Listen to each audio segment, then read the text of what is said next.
కరుణించేవాడవు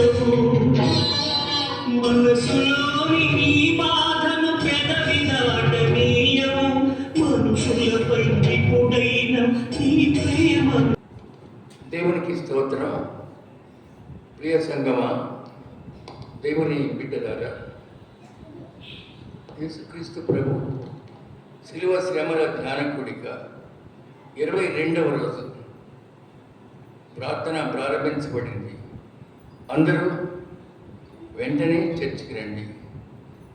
అనుదినము వస్తున్న మీకోసం దేవుడు తన దయను కృపను అనుగ్రహిస్తూ ఉన్నాడు. వేగరమే రమ్మని మనం చేస్తున్నారు. ప్రార్థన చేద్దాం. సత్య సంపూర్ణుడా, గొప్ప దేవుడు, 22వ రోజు శ్రమల ధ్యాన కూడికను మా కోసం అనుగ్రహించి తండ్రి, నీ వాక్యాన్ని మాకు దయచేయండి. ఆది అంతా మీరే ఉండి నడిపించండి. అనేకులు ఇందులో చేరి మేము స్తుతించే భాగ్యం దయచేయండి. యేసు నామమున అడుగుతున్నాము తండ్రి, ఆమేన్.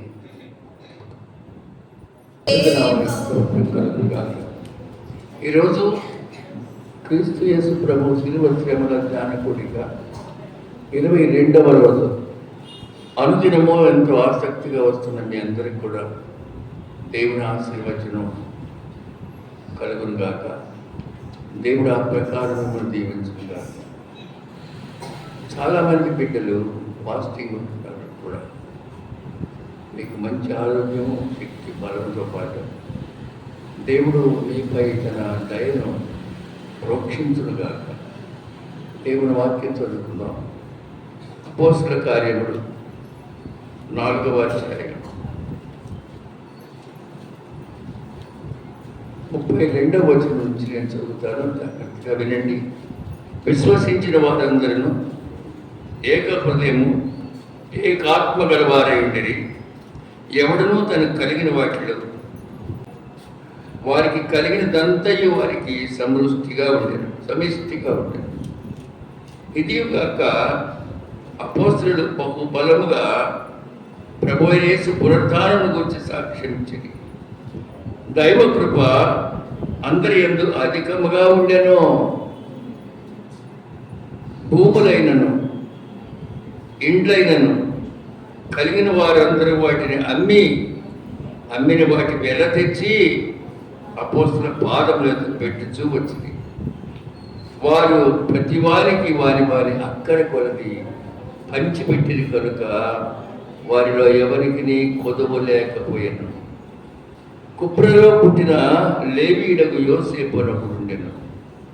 ఇతనికి అపోస్తలులు హెచ్చరిక పుత్రుడు అని అర్థమిచ్చి బర్నబా అని పేరు పెట్టి ఉండిరి. ఇతడు భూమి గలవాడై ఉండి దానిని అమ్మి దాని వెల తెచ్చి అపోస్తలుల పాదముల యొక్క పెట్టెను. దేవుడు తన పరిశుద్ధ వాక్యం మన వీడిలో దీవించుడుగా. చిన్న ప్రార్థన చేద్దాం. రామపడ్డ స్మాల్ ప్రేయర్.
ఆమేన్.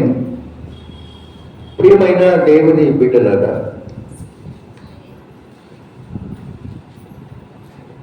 మన జీవితంలో తెలుసుకోవలసినవి ఎన్నో ఉన్నాయి.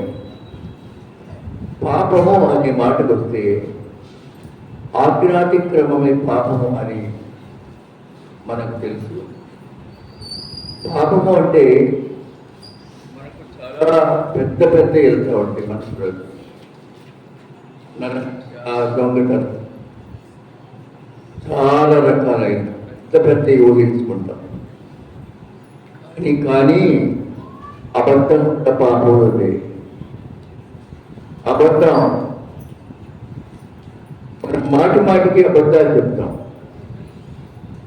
మన అనుదిన జీవితంలో కొంచెం కూడా వెనక ముందు ఆడకుండా అబద్ధాలు చెప్తాం. ఇంటికి ఎవరైనా వస్తారు, భోజనం చేయండి అనగానే వాళ్ళు ఏమంటారంటే ఇప్పుడే తినొచ్చేవాడిని అంటారు. ఇప్పుడే ఇప్పుడు ఈ టిఫిన్ టైంకి వస్తే కొంచెం కూర్చోండి టిఫిన్ పెడతామంటే కడుపు నిండా తినొచ్చానండి అంటారు. అబద్ధము చాలా సునాయాసంగా చాలా సునాయాసంగా చెప్పేస్తున్నాం. మనం అబద్ధానికి మనం ఎక్కువ తావిస్తూ ఉన్నాం. గౌతమ బుద్ధుడు సత్యమే వజయతే అన్నారు. సత్యమే వజయతే, ఎప్పుడు సత్యమే నివసిస్తుంది అని. ప్రతి చిన్నదానికి కూడా అబద్ధం ఆడటానికి మనం అలవాటు పడిపోయినాం. ఇది తప్పని బైబిల్ చెప్తుంది. ప్రతివాడు తన పొరుగు వారి మీద సత్యం పలకవలెను. ప్రతివాడు తన పొరుగు వారి మీద సత్యమునే పలకవలెను, అబద్ధం ఆడకూడదు అని రాయబడి ఉంది. మన అనుదిన జీవితంలో మాటికి ప్రతిదానికి ఎక్కువగా మనం అబద్ధాన్ని ఆశ్రయిస్తూ ఉన్నాం. విద్యార్థిని స్కూల్లో టీచర్స్ హోంవర్క్ చేశానండి, నోట్స్ మర్చిపోయి వచ్చాను ఇంట్లో అంటాడు. అసలు చేయరాదు. పోయి తేరా అంటే మా అమ్మ తలిపేసి మా అమ్మ నాన్న ఊరేళ్ళేదండి అంటాడు. ఒక్క అబద్ధానికి ఎన్ని అబద్ధాలు జోడిస్తారు తెలుసండి. పోనీ మధ్యాహ్నం లంచ్ తర్వాత పోయి తేరంటే లేదండి రాత్రి 7-8 దాకా రానన్నారంటే అబద్ధాల పరంపర. అబద్ధాల పరంపర అంటే చిన్న వయసు నుంచి కూడా అలాగే అంటాం. అంతెందుకు పసిపాప మన్ను తిని ఇంటికి వస్తుంది. మట్టి తిన్నావు కదంటే అంటాడు. నోరు తెరబెట్టి గట్టి పీల్చుకుంటాడు. నోట్లో ఏలు పెట్టి తీస్తే మట్టాడు. అంటే అక్కడి నుంచి స్టార్ట్ అయింది అబద్ధం.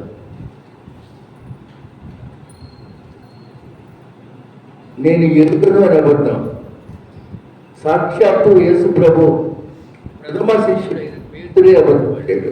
ఆయన ఎవరు నాకు తెలియదు. ఒక పక్క యేసయ్యను దండిస్తూ ఉన్నారు, శిక్షిస్తూ ఉన్నారు, కొడుతున్నారు, గుద్దుతున్నారు, ముళ్ళ కిరీటం అడుగుతున్నారు. చలిమంట వేసుకొని చలిమంట కూర్చునే వాళ్ళ దగ్గర కూర్చున్నాడు పేతురు. వాటిలో చూస్తున్నాడు ఏం జరుగుతుందని. ఓయి నువ్వు వేస్తూ ఉన్నావు కదా అని ఒక అమ్మాయి అడిగితే, అమ్మాయి నేను ఎదగను అలా ఎన్నిసార్లు అన్నాడండి. ఏసై చెప్పేశాడు ముందే, ముమ్మారు నువ్వు నన్ను ఎరుగునని చెప్తావు. అది కూడా కోడి కూయక ముందే తెల్లవారుజామునే చెప్పేస్తావు. ఇవి అబద్ధాలు. ఇక చదవబడిన వాక్య భాగంలోకి వెళ్దాం మనం. పేతురు విరివిగా సేవ చేస్తున్నాడు. విరివిగా అంటే విరివిగా. అప్పుడు అందరూ విశ్వాసం ఇచ్చారు. విశ్వసించిన వారు ఏక హృదయం ఏక ఆత్మ కలిగిన వారై తమకు కలిగినది ఏది తమది అనుకోలేదట. ఇది మాది అనుకోలేదు అదంతా కూడా. తమకు కలిగినది తమది అనుకోకుండా కలిగేదంతా కూడా దేవుని సేవ ఖర్చు పెట్టాలని నిర్ణయించుకున్నారు. అప్పుడు దైవ కృప అందరికీ వెలివిగా వచ్చేసింది.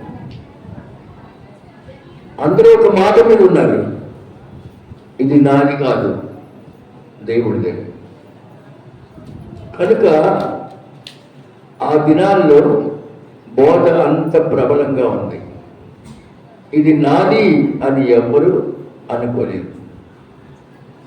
భూములు, ఇండ్లు కలిగిన వారు వాటిని అమ్మి వాటి వెల తెచ్చి అపోస్తలుల యొక్క పాదములను పెట్టుచూ వచ్చింది. ఈ లోకంలో ఈ భూములు, ఇళ్ళు శాశ్వతం అనుకున్నారు. సేవ ప్రబలమవ్వాలి అనుకున్నారు. ఇళ్ళు అమ్మేశారు, పొలాలు అమ్మేశారు. అపోస్తలులు అంటే యేసయ్య శిష్యులే. యేసయ్య శిష్యుల పేరు అపోస్తలులు. యేసుప్రభు శిలువలో మరణించిన తర్వాత 12 మంది లేక 11 మంది విరివిగా సేవ చేస్తూ ఉన్నారు. వారిలో పేతురు చాలా ముఖ్యమైన వాడు. వాడుకునేటువంటి అమ్మి అక్కడ పెడుతున్నారు అపోస్తలుడైన పేతురు పాదాల దగ్గర. పేతురు ఏం చేస్తున్నాడంటే ఆ సొమ్ము పేదవారికి పంచుతూ ఉన్నాడు, సేవకు ఖర్చు పెడుతూ ఉన్నాడు. అంటే క్రీస్తు శకం మొదటి శతాబ్దంలో జరిగింది ఇది. యేసయ్య శిలువలో తన ప్రాణం అర్పించిన వెంటనే జరిగింది. ఇది వారి జీవితంలో చాలా జాగ్రత్తగా ఆచరిస్తున్నారండి. మీకు ఒక సలహా, లేటుగా వచ్చి ముందుకు వచ్చున్నా నేనేమి అనను, ముందుకు వచ్చి కూర్చోండి. ఇక్కడ చాలా ఖాళీ ఉంటుంది. మేము లేటుగా వచ్చామని అక్కడక్కడే త్వరపడకండి, ఇక్కడ చాలా ఖాళీ ఉంది. కనుక ఆలస్యంగా వచ్చినా సరే నేను మిమ్మల్ని ఏమి అన్నా, ముందుకు వచ్చి కూర్చోండి. చివరిదాకా ఉంటే అక్కడ బాయ్స్కి స్థలము సరిపోక ఇబ్బంది పడుతూ ఉన్నారు. లేటుగా వచ్చినా పర్వాలేదు, దయచేసి ముందుకు వచ్చి కూర్చోండి. ఇక మళ్ళా చెప్పించుకోకండి. దేవుని వాక్యం విందాం. ఇదేంటండి అంత ఇన్స్పిరేషన్ వచ్చింది వాళ్ళకి. ఇదిగో ఇది అమ్మేసి సేవకిద్దాం, ఇదిగో నా ఇంట్లో దాచిపెట్టుకున్న ద్రవ్యం ఇచ్చేద్దాం. ఎందుకంటే అంత విశ్వసించారు యేసయ్యను. యేసయ్య శిష్యులను అంత విశ్వసించినారు. వాళ్ళు చెప్పే ప్రతి మాటను శ్రద్ధగా వింటున్నారు. ఇది సేవ ప్రారంభ కాలం, క్రీస్తు శకం మొదటి శతాబ్దం. మనం ఇప్పుడు ఏ శతాబ్దంలో ఉన్నామో తెలుసండి? చెప్పండి. 21. 2000 అయిపోయింది కదా. 2000 అయిపోయి 26 అయింది అంటే 21 అయిపోతాయి కదా అంటారు. కనుక మనం 21వ శతాబ్దంలో ఉన్నాం. ఈ సంఘటన మొదటి శతాబ్దం, మొదటి 100 సంవత్సరాల్లో అన్నమాట. ఇదేమి చిత్రమో కానీ అమ్మిన సొమ్ము తెచ్చి యేసయ్య పాదాల దగ్గర, అంటే అపోస్తలుల యొక్క పాదాల దగ్గర పెట్టి సేవ చేయండి, ఆలయాలు కట్టించండి, బాగలేని వాడికి ఇచ్చేయండి. ఇదేది మాది కాదు. గొప్ప సాక్ష్యం అది, గొప్ప సాక్ష్యం. దాచుకోనటువంటి స్థితిలో వారు ఉన్నారు. అంతగా వారు ప్రభునందు విశ్వాసం ఉంచినారు. భూములైనా ఇండ్లనైనా కలిగిన వారందరూ వాటిని అమ్మిన వాటిని తెచ్చి అపోస్తలుల పాదముల యొద్ద పెట్టుచు వచ్చిరి. ఇప్పుడు మనం చదువుకున్న వాక్య భాగంలో అపోస్తలుల కార్యం 4:32 నుంచి 37 వరకు ఇదే సంఘటన. ఇదిగో అపోస్తలులారా, దేవుని సేవకులారా, ఈ సొమ్ము సేవలో వాడేసేయండి అని. అది 1వ శతాబ్దం. 21వ శతాబ్దానికి వచ్చేటప్పటికి మనం అందరం మైండ్ సెట్లు మారిపోయినాయి. దేవునికి ఇవ్వడానికి కూడా వెనకాడుతున్నాం. అమ్మి కాదు కదా, కలిగినది దేవునికి కొంతైనా ఇచ్చి సేవకు సహకరిద్దామని ఎవరు అనుకోవట్లేదు. భిక్షాలు డాక్టర్ మొదటి సంవత్సరం బర్త్డే మంగళగిరి దగ్గర నవలూరు, మంగళగిరి వద్ద నవలూరు అనే ఊళ్ళో ఉంటున్నారు వాళ్ళు. ఫ్యామిలీ వాళ్ళ అమ్మ నాన్నని, రేపుగా అమ్మ నాన్నని, భిక్షాల అమ్మని, తమ్ముడిని, బంధువుల్ని, మా కుటుంబాన్ని, బేబీ కుటుంబాన్ని పిలుచుకున్నారు. వాక్యం అక్కడ చెప్పాను మధ్యాహ్నం. నేను వచ్చి ఎంత జస్ట్ అరగంటకు, పావుగంటకు, అరగంటకు అలా వచ్చిన 10 నిమిషాలు నేను ఇక్కడ ఉన్నాను. అప్పుడు ఒక అమ్మాయి అంటుంది, చంపనమ్మాయి,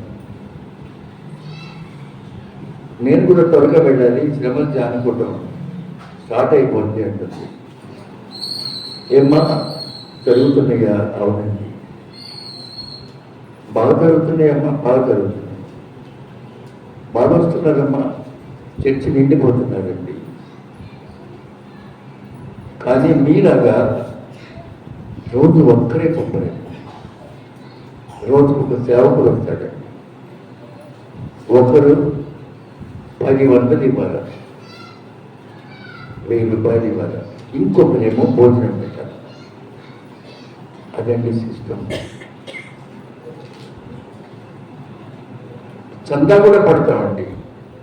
ఆ చందా ఏమో పాస్ గారి, ఆ చందాలో 1 రూపాయి తీసి వాడికి ఈడైన పట్టిన చందా పాస్ గారికి వచ్చిన సేవకుడు యొక్క సేవకు ఇచ్చే సొమ్ము ప్రజలు ఇవ్వాలి, పెద్దలు ఇవ్వాలి. అవునమ్మా, అంతేనండి. మాకు తెలుసండి, మీరు మాత్రం 40 రోజులు మీరే చెప్తారు, మీరు చందా కూడా పడ్డారు. మీ చర్చికి చాలా పేరు ఉందండి.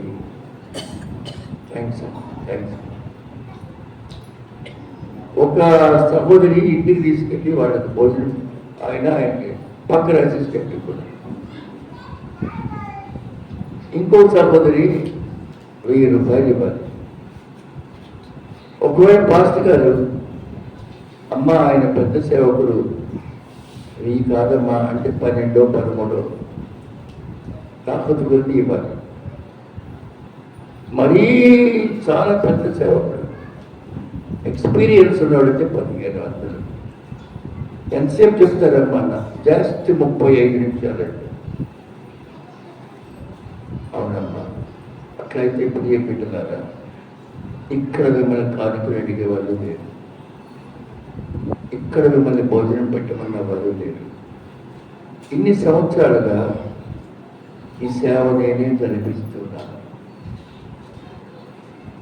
సేవ ఫలితము మీ చేతులకి కొంచెం కూడా పెయిన్ లేదు.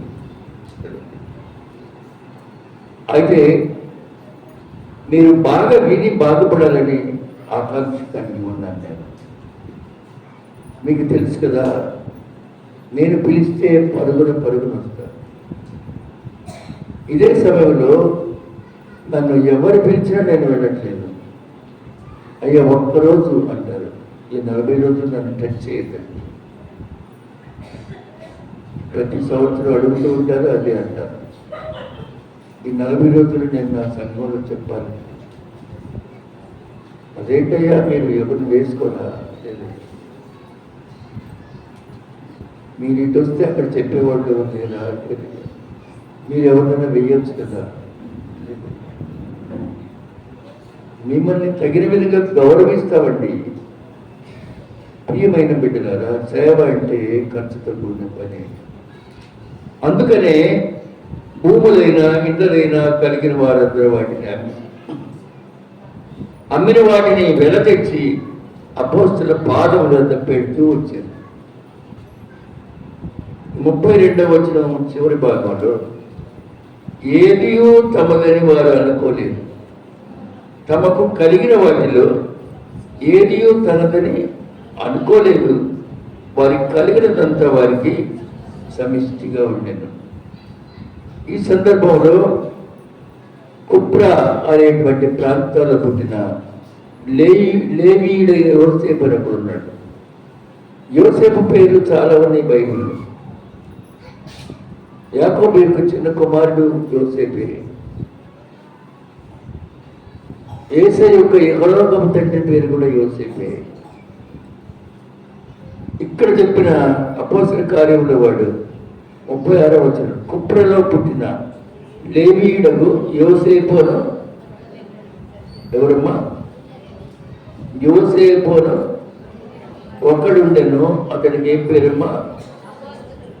అపోస్తలుల హెచ్చరిక పుత్రుడు అని అర్థమిచ్చు బర్నబా అని పేరు పెట్టి ఉండిరి. అతడు భూమి గలవాడి ఉండి దాన్ని అమ్మి దాని వెల తెచ్చి అపోస్తలుల పాదముల యొద్ద పెట్టి. ఇక వినండి, నేను కూడా అమ్మి, భార్యతో అంటున్నాడు ఒకరు, ఏమై మనం కూడా మన భూమి అమ్మి సేవకి ఇచ్చేద్దాం, పేతురు మహాశయుడికి ఇచ్చేద్దాం అంటే సరేనా. ఇద్దరు ఆయన దగ్గరికి వచ్చారు. అయ్యా పేతురు మహాశయ, మేము మా భూమి అమ్మి మీకు ఇస్తున్నాం సేవకంటే. దేవునికి స్తోత్రం అన్నాడు ఆయన. వెళ్ళిపోయారు. వాళ్ళు అమ్మే ప్రయత్నంలో ఉన్నారు. ఆ భర్త గారి పేరు అననీయ, భార్య గారి పేరు సప్పీరా. ఎన్నో కుటుంబాల గురించి చదువుకుంటూ ఉంటాం మనం. ఈరోజు ఈ అననీయ సప్పీరాల గురించి కూడా కొంత నేర్చుకుందాం మనం. బైబిల్ ఏ మూలకు వెళ్ళినా మంచి వాక్యం ఉంటుంది. ఏ చాప్టర్ చూసినా కూడా వీళ్ళు ఆడంబరంగా చెప్పారు, చివరికి వాళ్ళు నిలబెట్టుకోలేని దశకు వచ్చేసారు. చూడండి, భార్య ఎరుకనే వాడు దాని వెలలో కొంత దాచుకొని కొంత తెచ్చి అపోస్తలుల యొక్క పాదముల యొక్క చూశారండి. అప్పుడే అబద్ధం స్టార్ట్ అయిపోయింది. భార్య భర్తలు కలిసి అమ్మినటువంటి పొలం అమ్మిన సొమ్ములో కొంత దాచుకొని కొంత తెచ్చి అపోస్తలుడైన పేతురు పాదాల మీద పెట్టారు. చూడండి అండి, లోపల హృదయంలోనేమో అబద్ధము దాచుకోవటము ఉన్నది, పైకేమో అందరి ముందు భక్తి గలవాడు అనిపించుకోవాలి. వెంటనే పేతురు అంటాడు, అననీయా అననీయా, నీ భూమి మీదలో కొంత దాచుకొని పరిశుద్ధాత్మను మోసపుచ్చుటకు సాతాను ఎందుకు నీ హృదయమును ప్రేరేపించింది. చూడండి, దేవుని పరిచయం చేసేవాడికి ఎదుటి వాడి హృదయం తెలుసును. అననీయ, ఆ భూమిని ఇది ఇద్దరు కలిసి అమ్మారు. భూమిలో కొంత దాచుకొని పరిశుద్ధాత్మను మోసపుచ్చుటకు సాతాను ఎందుకు నీ హృదయం ప్రేరేపించను. దేవుని సేవలో పాల్గొంటానన్న నీవు సాతాను యొక్క మాటల్లో ఎందుకు లొంగిపోయినావు? అది నీ వద్ద ఉన్నప్పుడు నీదే కదా, పొలము నీ దగ్గర ఉన్నప్పుడు నీదే కదా, అమ్మిన పిమ్మట అది నీ వశమై ఉండలేదా? ఎందుకు ఈ సంగతి నీ హృదయంలో ఉద్దేశించుకున్నావు? కోపం వచ్చింది పేతుడికి. ఎందుకు దాచుకోవాలనిపించింది నీకు? నీవు మనుషులతో కాదు, దేవునితోనే అబద్ధవాడివి. జనరల్గా మనం మనుషులతో అబద్ధవాడు, దేవునితో కూడా ఆడతాం. నాకు ఇందులో జయం వస్తే దేవా నీకు ఎంత ఇస్తానంటాం. ఎవరు చాలా మంది ఇయ్యం. దాని పేరే దేవునితో అబద్ధం. నాకు స్వస్థత కలిగితే దైవాలయానికి నేను ఇంత ఇస్తానంటాం. ఆచరణలో పెట్టలేము. ఇది మన బ్రతుకులో కూడా మనం నేర్చుకున్నాం. నీవు మనుషులతో కాదు దేవునితో అబద్ధం ఆడావు గట్టిగా అన్నాడు. అన్నయ్య ఈ మాట విరుచుని కింద పడిపోయినాడు, ప్రాణాలు విడిచినాడు. చచ్చిపోయాడు అననీయ. అబద్ధానికి మరణం సంభవించింది. అబద్ధం చెందుకనుకుంటున్నాము కానీ అబద్ధానికి మరణము సంభవించింది. వింటున్నారు కనుక ప్రియమైన దేవుని బిడ్డలారా, నిర్గమకాండం 20వ అధ్యాయం 16వ వచనం చూడండి. ధర్మశాస్త్రం నిర్గమకాండం 20వ అధ్యాయం 16వ వచనం. నీ పొరుగు వారి మీద అబద్ధ సాక్ష్యము చాలు. అబద్ధ సాక్ష్యం పలకూడదు అంటే అబద్ధము చెప్పవద్దు. నీ పొరుగు వాడికి అబద్ధం చెప్పాక, కానీ ఇక్కడ నువ్వు మనుషులతోనే కాదు దేవునితో కూడా అబద్ధం ఆడుతున్నావు. అలా అననీయ నీవు దేవునితో కూడా అబద్ధం ఆడావు అనగానే అననీయ ఈ మాటలు వింటూ కింద పడిపోయి ప్రాణాలు విడిచినాడండి. విన్న వారందరికీ భయం కలిగింది. అక్కడ పడచవారు యంగ్ మెన్ సేవలో ఉన్నారు. వాళ్ళు లేచి వచ్చి ఒక బట్టతో చుట్టి మోసుకొని పోయి పాతి పెట్టేశారు. అయిపోయింది. అననీయ చాప్టర్ అయిపోయింది. పడుచువారు వచ్చి డెడ్ బాడీని మోసుకొని వెళ్ళి పాతి పెట్టేశారు. చూడండి, పాపమునకు వచ్చే జీతం మరణం అని తెలుసుకున్నాను, కానీ దేవునితో చెప్పిన అబద్ధానికి కూడా మరణమే. పాతి పెట్టబడినది. భార్య చాలాసేపటి ఎదురు చూస్తుంది. మధ్యాహ్నం ఎప్పుడో వెళ్ళాడు, 11-12 ఇంటికి వెళ్ళాడు. ఇంకా రాలేదేంటి? పేతురు గారికి అమ్మిన సొమ్ము దాచుకున్నది పక్కన పెట్టాం, ఇష్టాన్నది ఇచ్చి తిరిగి రాలేదేంటి అని 3 గంటలకి నేనైనా పోయి చూసి రావాలి మా ఆయన ఏమయ్యాడని ఎదుర్కొంటూ వచ్చి రావటం పేతురు వద్దకే పోయింది. రాగానే పేతురు ప్రశ్న వేశాడు, మీరు ఆ భూమిని ఎంతగా అమ్మితిరా? నాతో చెప్పు. ఆయన తెచ్చిన పత్రికా తెచ్చిన డబ్బు అక్కడే ఉంది. మీరు మీ పొలం ఎంతగా అమ్మారా? ఒక్క మాటే అంతే. ఏమంటాం మేము గట్టిగా చెప్తుంది, అవును అవును ఎంతగా అమ్మాం. చూడండి ఎంత స్ట్రాంగ్గా, వెనుక ముందు చూడకుండా అబద్ధపడుతుంది. ఇప్పుడు పేతురు అంటున్నారు, ప్రభు యొక్క ఆత్మను శోధించడానికి మీరు ఎందుకు ఏకీభవించినారు? భార్య భర్తలు ఎందుకు ఈ పాడు పనిలో ఏకీభవించినారు? దాచుకొని కొత్త తేవడం ఏంటి? అసలు ఇమ్మన్నవాడు ఎవరు? మిమ్మల్ని మీరే ఇస్తారన్నారు. దేవుని ఎదుట ప్రమాణం చేశారు, దాచుకున్న వారైనారు. ఎందుకే నేను అబద్ధం కూడా అడుగుతున్నావు? ఇదిగోమ్మా నీ పెనిమిటిని పాతి పెట్టి వస్తున్న వారి ఆ యవనస్తుల పాదాలు లోపలికి వచ్చేసి వారు నిన్ను కూడా తీసుకెళ్ళి పాతి పెడతారు అనగానే ఆమె వెంటనే పాదాల మీద పడి ప్రాణం విడిచింది. 2 మరణాలు. ఇందులో పాపం ఏముందాము? అబద్ధం. దేవునితో అబద్ధం, దేవునికి ఇస్తానని చెప్పి అబద్ధం. దేవుడు ఏమన్నా సాధారణమైన వాడా? మనుషులతో కాదు దేవునితో కూడా అబద్ధపడినారు.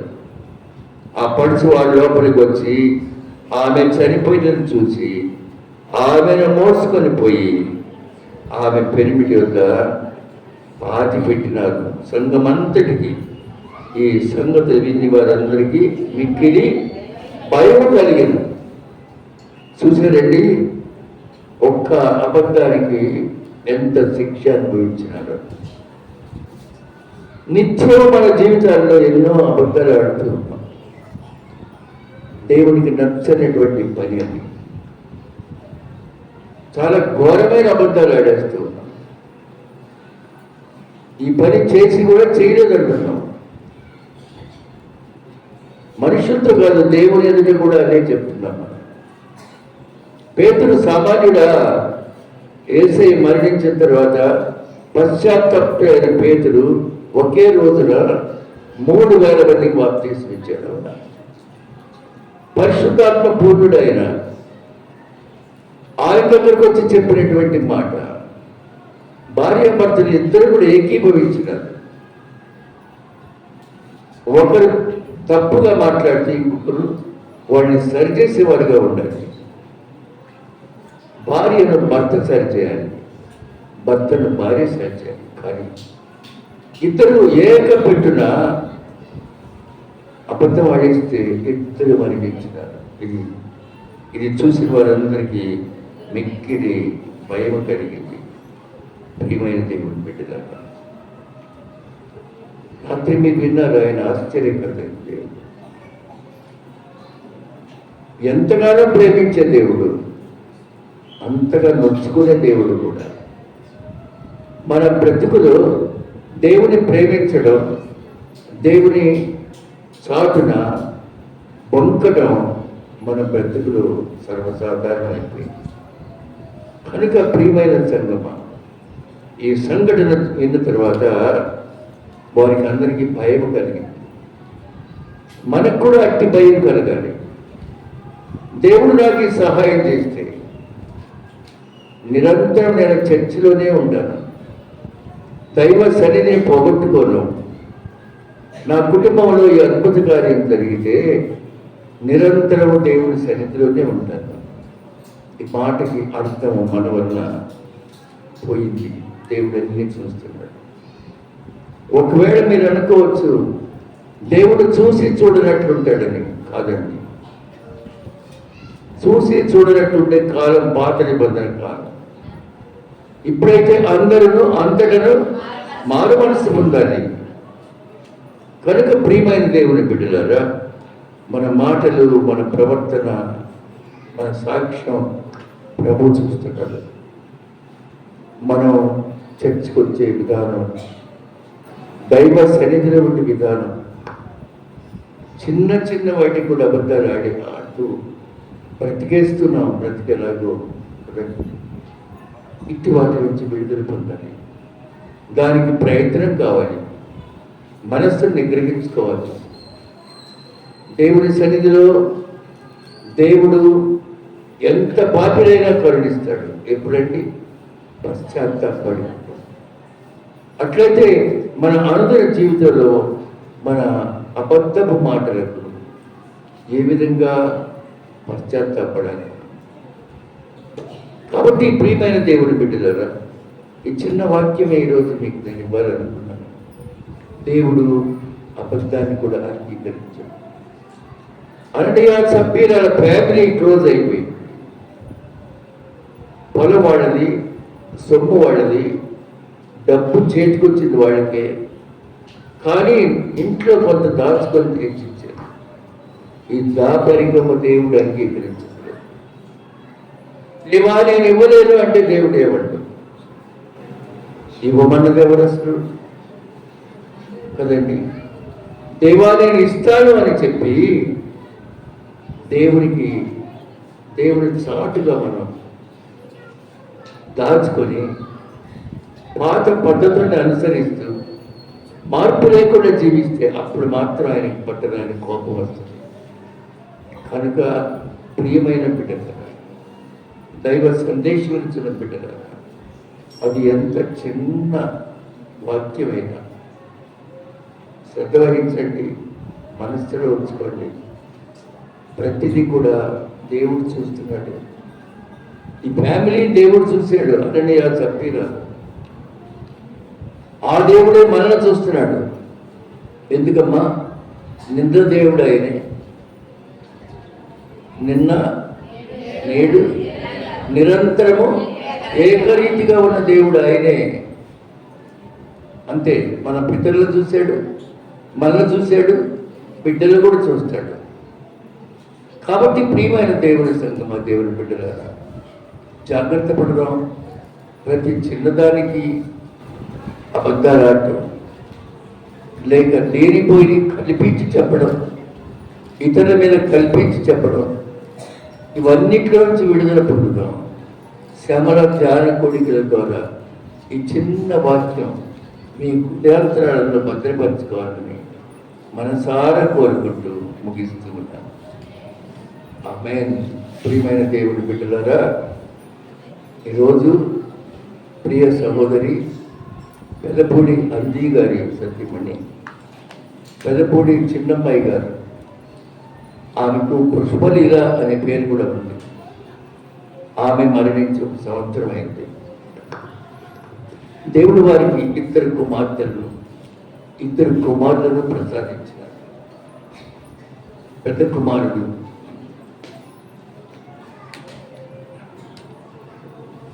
పెద్దపూడి సుబ్బయ్య, రెండవ కుమారుడు పెద్దపూడి సంపత్. అబ్బాయి లేడు. పెద్ద కుమార్తె పేరు గుర్తురావట్లేదు, దయమ్మ, వేసు దయమ్మ అనుకుంటా. రెండవ కుమార్తె రత్న. 2 మగపిల్లల్ని 2 ఆడపిల్లల్ని. ఈరోజు వారి మొదటి సంవత్సరం జ్ఞాపకాల స్తుతి కూడి ఇంటి దగ్గర పెట్టడానికి ఇల్లు వాకిలి సరిలేదు. అలాగే దైవ సాన్నిధ్యంలో వాక్యం జరుగుతుంది కాబట్టి అక్కడే పలహారం ఇద్దామని మంచి సంకల్పం కలిగి 2 మనవళ్ళు అరటికలను మోసుకొని వచ్చారు. బాయ్స్ ఇవి కట్ చేసి బేషన్లు వేయండి. Boys, church boys time pass కాకుండా ఉండటం కొరకు ఇవి కట్ చేసి అందరికీ పంచాలి కాబట్టి టైం ప్రొలాంగ్ చేయకండి. మహేష్, అలాగే ప్రచార్, ప్రమోద్, రాకేష్, మీరు వచ్చి ఇవి కట్ చేయండి. మొదలగు వారు